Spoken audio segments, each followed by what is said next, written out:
அவ்வளவு அனுபவம் கொடுப்பார், அவ்வளவு தெளிவு கிடைக்கும் வாழ்க்கையில, அவ்வளவு வெளிச்சம் கிடைக்கும். ஒரு கதை எழுதுகிறாரு, திருக்கைலாய பரம்பரை, ஒரு கதை, சிறுகதை. திருக்கைலாய பரம்பரை, செவ்வூர் ஆதீனம், மகா சன்னிதானம் சச்சிதானந்த சுவாமிகள். இது படிக்கும் போதே எப்படி இருக்கு, அப்படி ஒரு ஆள் இருக்காருன்னு ஒரு சித்திரம் நமக்கு வருதா? ஆனா கற்பனை கதை. திருக்கைலாய பரம்பரை, செவ்வூர் ஆதீனம், மகா சன்னிதானம் சச்சிதானந்த சுவாமிகள் மரணப்படுக்கையில் இருந்தார். அது நைஷ்டிக பிரம்மச்சாரிகள் வாழும் ஒரு மடம். பிரம்மச்சாரினா பெண்ணை தொடாதவன், நைஷ்டிக பிரம்மச்சாரினா மனதாலும் பெண்ணை தொடாதவன், மனதாலும் பெண்ணை தொடாத பிரம்மச்சாரிகள் வாழும் மடம். மடத்தின் தலைவர் சச்சிதானந்த சுவாமிகள் மகா சன்னிதானம் மரணப்படுக்கையில் இருந்தார். அடுத்த தலைவர் யார்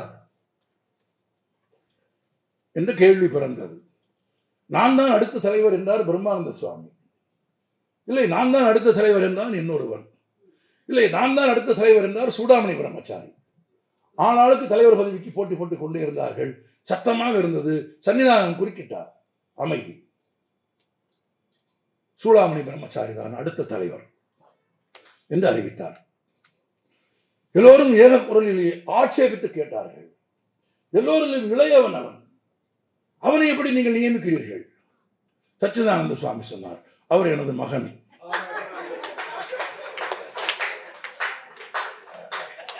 அடுத்தபடி ரொம்ப சிறப்பு. சுவாமிகளின் ஆவி அமைதியாக பிரிந்தது. அதுதான் கண்ணதாசை.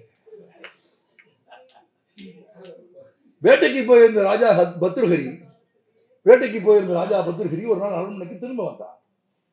அறிவிப்பு இல்லாமல் அந்த புறத்திற்கு போனான். போலாமோ? போயிட்டான். அறிவிப்பு இல்லாமல் அந்த புறத்திற்கு போனான். அங்கே அரசி ஒரு குதிரைக்காரனோடு குழாவி கொண்டிருந்தார். வேட்டைக்கு போய்விட்டு வீடு திரும்பிய, நாடு திரும்பிய ராஜா பத்ருஹரி அறிவிப்பு இல்லாமல் அந்த புறத்திற்கு போனான். அங்கே ஒரு அரசி குதிரைக்காரனோடு கூடிக்கொண்டிருந்தாள். வனம் வெறுத்த ராஜா பத்ருஹரி துறவியாவது என்று தீர்மானித்தான். அப்புறம் அதுதானே வரும். ஆமா, துறவியாவது என்று முடிவெடுத்து துறவுக்கோலம் பூண்டு விட்டு விடைபெறுவதற்காக மீண்டும் அந்த புறத்திற்கு போனான். ஆமா, அரசி அலட்சியமாக அவனை வழி எழுப்பினாள். பத்ருஹரி அமைதியாக கேட்டான், குதிரைக்காரனை எப்போது ஞானியாக்கப் போகிறாய் என்று கேட்டான்.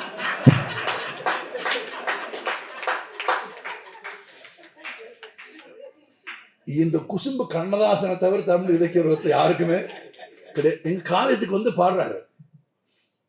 அப்போ அப்போ ஷூட் போயிட்டு இருக்க பாடுகளை பாடுவார். ஆமா, அவர் பாட்டு ராஜபாட்டு ரங்கத்துறைன்னு ஒரு படத்தில் ஒரு பாட்டு, நான் சிரிக்கிறேன் சிரிக்கிறேன் சிரிப்பு வரல, நான் அழுகிறேன் அழுகிறேன் அழுக வரல. அந்த படத்தை, அந்த பாடல் காட்சியவே சொல்லி அந்த பாட்டை பாடினார்.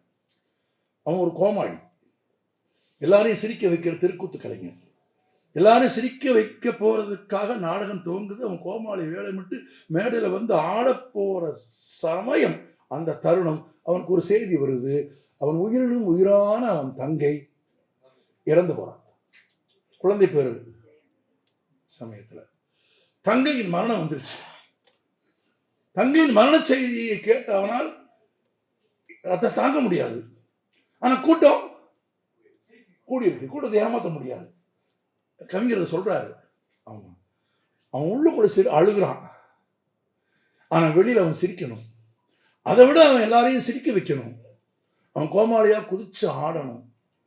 இப்படி ஒரு இக்கட்டான வாழ்க்கை சொல்ல ஒரு கலைஞருக்கு நீங்க மற்றதெல்லாம் மறந்துட்டு யோசிச்சு பாருங்க. அசலாகவே மேடையில் பேச இருக்கிற, நடிக்க இருக்கிற, எல்லாரையும் மகிழ்விக்க இடத்துல இருக்கிற ஒரு மனிதனுக்கு தொல்லொண்ணாத துயர செய்தி வந்தால் அவன் என்ன ஆவான்? ஒண்ணும் இல்லை, இல்லாத பாட்டி செத்து போனதா லீவ் போடுறாள் நம்ம. இல்லாத பாட்டி செத்து போன ஒன்றும் இல்லை. டீச்சர் வீட்டுக்கு வந்த உடனே 2வது மாடியிலேருந்து பாட்டி சொல்லிச்சான், உடம்பு சோமுன்னு லீவு போட்டியாடா, உன்னை பார்க்கறதுக்கு டீச்சர் வர்றா அப்படின்னு பாட்டி சொன்னா, நீ முதல்ல போய் ஒளிஞ்சுக்க, நீ செத்து போயிட்டு தான் லீவு போட்டுருக்க. இல்லாத பாட்டி 7 தடவை கொள்றவன் நம்ம. அசலான உயிருக்கு உயிரான தங்கச்சி செத்துட்டா, அவன் பாடணும்.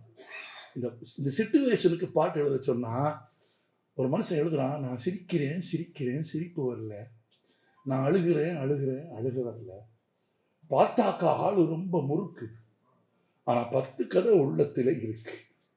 பாம்பு வந்து கடிக்கையில் பாழும் உயிர் துடிக்கையில் யார் முகத்தில் பொங்கி வரும் சிரிப்பு. இது யார் வேணா எழுதிடலாம். அதுக்கு பிறகு எழுதலாம் பாருங்க, அங்கதான் கவியரசன். அது கீழ்குலத்தில் இனிப்பு, மேல்குலத்தில் கசப்பு, பட்டினத்தார் கையில் உள்ள கரும்பு. பட்டினத்தார் கையில் உள்ள கரும்பு என்கிற இந்த 3 சொற்களுக்கு பின்னே பட்டினத்து சுவாமிகளின் வாழ்க்கை இருக்கிறது. இந்த வாழ்க்கையை முழுதும் உண்டு செவித்த கண்ணதாசன் அந்த 3 சொற்கள் எழுதுறான். அது கீழ்குலத்தில் இனிப்பு, மேல்குலத்தில் கசப்பு, பட்டினத்தார் கையில் உள்ள கரும்பு. பேய்க்கரும்பு எப்போது இனிக்கும் என்று தானே பட்டினத்து சுவாமிகள் தெரிந்தார். அந்த பாட்டை கொண்டு வந்து வச்சுட்டார் அவரு சினிமா பாட்டில் சாதாரணமா. அப்படி இந்த பாட்டை பாடினார். ஒரு பாட்டு பாடினார், 2 பாட்டு பாடினார், 3 பாட்டு பாடினார், 4 பாட்டு பாடினார், இன்னொரு பாட்டுன்னு கூட்டம் கத்து ஸ்டூடெண்ட்ஸ் கத்துனாங்க. ஆமா, ரொம்ப தொந்தரவு பண்ணா தேசிய கீதம் பாடிடுவேன்னாரு.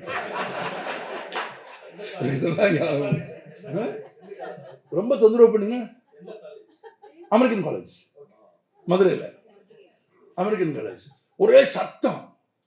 உங்களுக்கு சொன்ன ரொம்ப சந்தோஷப்படுவீங்க.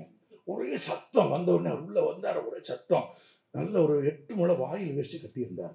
ஃபேண்டா ஆரஞ்சு கலரில் சட்டை போட்டிருந்தார். கரெக்டா? அப்போ மலேசியாவுக்கு போயிட்டு வந்திருந்தார். அந்த மலேசியாக்காரன் எவனும் கொடுத்தாரா அல்லது வாங்கினதான்னு தெரியல. அந்த கலரில் எவனும் சட்டை போட மாட்டான். அந்த கலரில் எவன் சட்டை போட்டாலும் அழகா இருக்காது.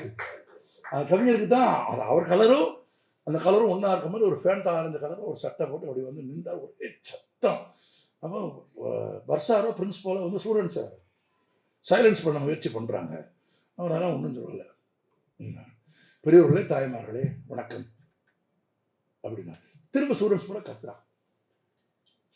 ஆமாம் என்ன அப்படின்னு கேட்குறாரு. கத்திட்டே இருக்கிறான். ஆமாம் மாணவர்களேன்னு சொல்லலை அப்படின்னு. அதான் பெரியவர்களேன்னு சொன்னேனே. ஒரே அடிச்சாரு. அடுத்த நிமிஷம் சொன்னார், எவ்வளோ சத்துனாலும் நான் பயப்பட மாட்டேன், இதை விட அதிக சத்தம் என் வீட்டில் கேட்கும், எனக்கு 16 அப்படின்னா. ரைட்டா? இதை விட அதிக சத்தம் என் வீட்டில் கேட்கும், எனக்கு 16 குழந்தை, அதனால் நான் பயப்படவே மாட்டேன், சத்தம் போடுங்க அப்படின்னு அடுத்து அவர் பேச ஆரம்பிச்ச. அவர் ஒரு இலக்கிய விழாவில் பேச வந்தார் மதுரையில். ராத்திரி 12 மணி அவர் பேச வர்றாரு. அவருக்கு தலைப்பு வந்து இலக்கிய கதாபாத்திரங்கள். 5000 பேர் கூடியிருக்காங்க கூட்டம். வேலி மேடையில் நின்று உடனே முதல் வார்த்தை சொன்னார், இது கதாபாத்திரங்களை ரசிக்கும் நேரம், படிக்கும் நேரம் இல்லைன்ட்டாரு. அவ்வளவு நேர்மை ஒரு வாழ்க்கையில. அவர் எதையுமே மறைச்சதில்லை. அவர் ஊசி போட்டுக்கிட்டாரு. ஒரு பெண்கிட்ட படுத்துட்டார். மது அருந்தினாரு. கடன் வாங்கினாரு. ஏமாந்தாரு. ஆமா, நம்ம ஏமாந்தது வெளியே சொல்லுவோமா? சொல்ல மாட்டோம். யாருக்கும் சொல்லாம திரும்ப வேணா ஏமாறுவோம்.